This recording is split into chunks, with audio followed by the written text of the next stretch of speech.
Hola, ¿qué tal? Me da gusto estar nuevamente en un video para ustedes. Espero que opinen. Si quieren escuchar algún tema que sea de su interés, con todo gusto, contáctenos, ya sea vía telefónica, o ya sea vía Facebook, o ya sea a través de la página Punto Legal Orizaba. El tema de hoy no es contra ningún partido político, aunque sea ocupado como estandarte por un partido político, pero es algo para que la gente entienda lo que son los derechos humanos. No es lo mismo los derechos fundamentales que los derechos humanos. ¿Cuál es la diferencia? Bueno, aunque en la Constitución de los Estados Unidos mexicanos vienen derechos humanos, vienen contemplados derechos humanos, derecho a la libertad, derecho a la educación, derecho a votar, a ser votado. Los contemplados aquí en la Constitución son los derechos fundamentales o garantías fundamentales, antes se llamaban derechos humanos. Es bien importante que todos ustedes tengan una constitución a la mano y lean para que no se vayan con la finta. ¿Qué quiero decir con esto? Hay gente que ha estado publicando y proponiendo, inclusive un partido político, pena de muerte a secuestradores y asesinos. Y la gente empieza a decir, sí, pena de muerte, hay que hacer esto. Acaba de pasar con un asunto de una niña en México que fue brutalmente asesinada, no recuerdo cómo se llama, pero fue muy sonado que unas personas, una pareja fue la que la asesinó, abusó de ella y después estaban en peligro de salir libres, que no es cierto. Aunque eso que ocurre en cuanto al cohecho es porque no estaba integrada una carpeta por el delito que se les estaba tratando de imputar. Entonces, esas son las máscaras que ponen las fiscalías. Así, las fiscalías te inventan un delito, normalmente es el cohecho, o que portabas un arma, te llevan detenido, tienen 48 horas para poderte poner a disposición del juez o dejarte en libertad. Esto es cuando estás ya con la fiscalía. Y entonces, ellos se apuran en esas 48 horas y te aplican eso de que cuando vas saliendo, porque dicen, no, pues no se comprobó el cohecho, no, pues no se comprobó que el arma fuera de la persona y que realmente la portara. Puedes irte, pero afuera te están esperando con tu orden de aprehensión, porque ya hizo su trabajo la fiscalía. Esas son máscaras, eso es algo irreal. Y siempre es lo mismo, ¿se dan cuenta? Siempre salen con que llevaba armas, llevaba droga, le ofreció dinero a los policías. Oigan, estas personas estaban rodeadas de policías y les ofrecen 500 pesos. Es algo irrisorio. Pero tristemente me doy cuenta que la gente se deja llevar y lo cree. Pero bueno, eso es como una introducción de que de eso empezaron a decir, pena de muerte para los asesinos. No se puede, señores. Los tratados humanos, los tratados internacionales de que México es parte, son derechos humanos. Los derechos humanos tienen características. Una de las características es que, no tanto de derechos humanos, sino de la ley, que la ley es progresiva, no regresiva. ¿Qué quiere decir esto? Que no pueden en determinado momento venir y decir, como algún candidato ignorante, que decía, hay que mocharle la mano al ratero. Y la gente, sí, bravo, por favor, vamos a regresar a la ley del talión, vamos a regresar a la época de Roma, al pater familias. Entonces los derechos humanos no son o no sirven en caso de que esto quieran hacer, pero como es progresivo, no se les permitiría regresar a ese tipo de leyes anteriores. Los derechos humanos son inherentes al ser humano solo por el hecho de estar vivo. Una persona que tiene un problema de parálisis cerebral tiene derechos humanos. Inclusive, un derecho humano es el derecho a la salud. Y en este caso, esta persona podría tener salud por parte del Estado, como por medio de un juicio que es una maravilla, que es el juicio de amparo. Es el que va a tutelar garantías fundamentales y derechos humanos. Por lo tanto, la pena de muerte tiene muchos años que no es aplicable en México. Y como el derecho es progresivo, no podemos hacerlo regresivo y volver a imponer pena de muerte. No se puede. Inclusive la cadena perpetua tampoco existe. Hay estados en donde contemplan penas altísimas y bueno, hay una acumulación. Yo vi una vez una sentencia en México de 123 años y digo, no va a salir la persona, ¿no? Pero los derechos humanos deben de ser protegidos y para eso hay organismos internacionales.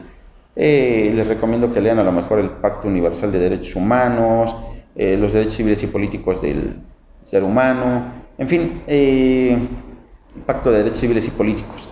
Hay muchísimos organismos internacionales, pactos, tratados, tratados de los niños, por ejemplo, aunque se oiga como que ¿qué es eso, no? Los tratados de Brasilia contemplan mucho la protección a los niños, los tratados del Congo contemplan mucho la cuestión de los niños, la protección a los niños, pero las características de los derechos humanos.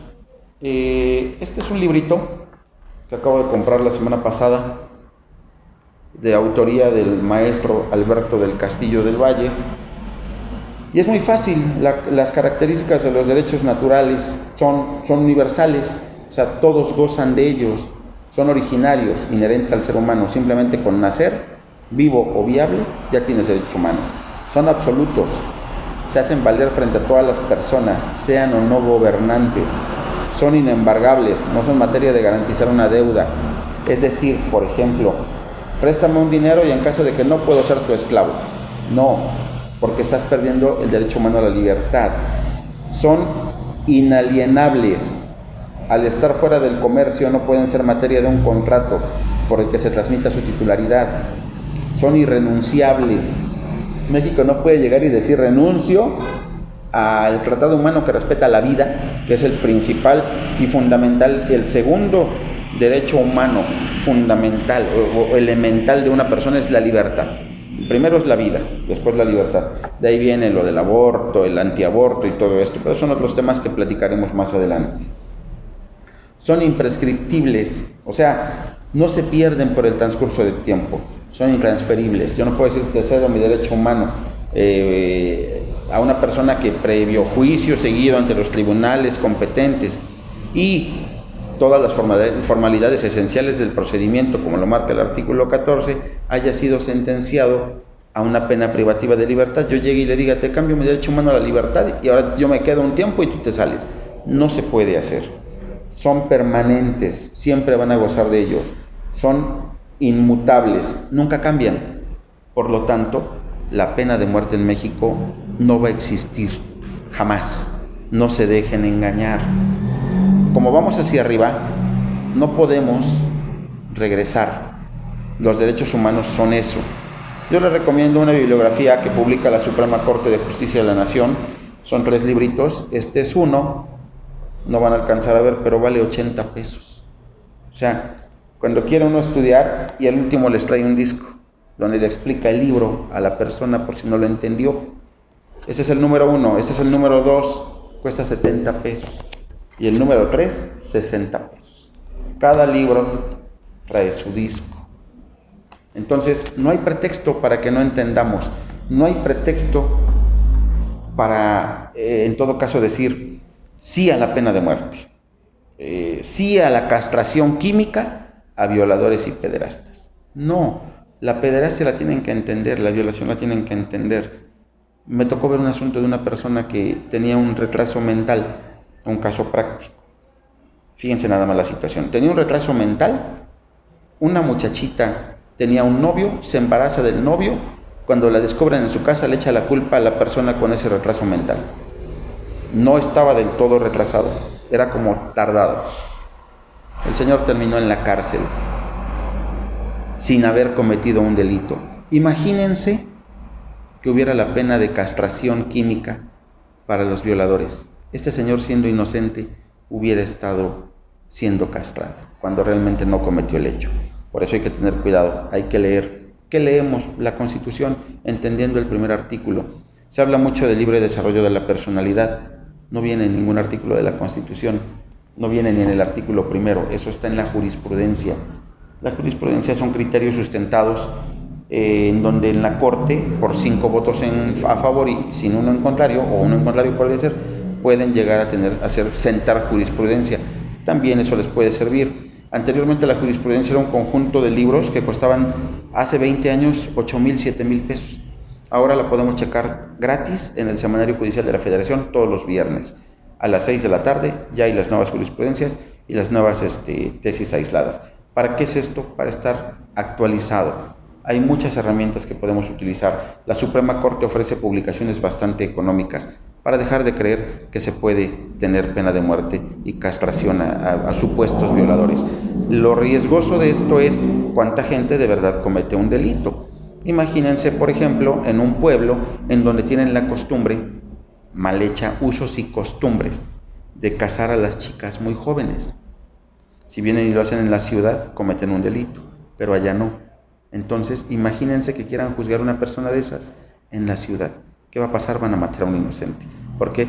Por la ignorancia de la ley y por la situación de sus usos y costumbres. No existe eso, no se deje engañar. Espero les guste este video.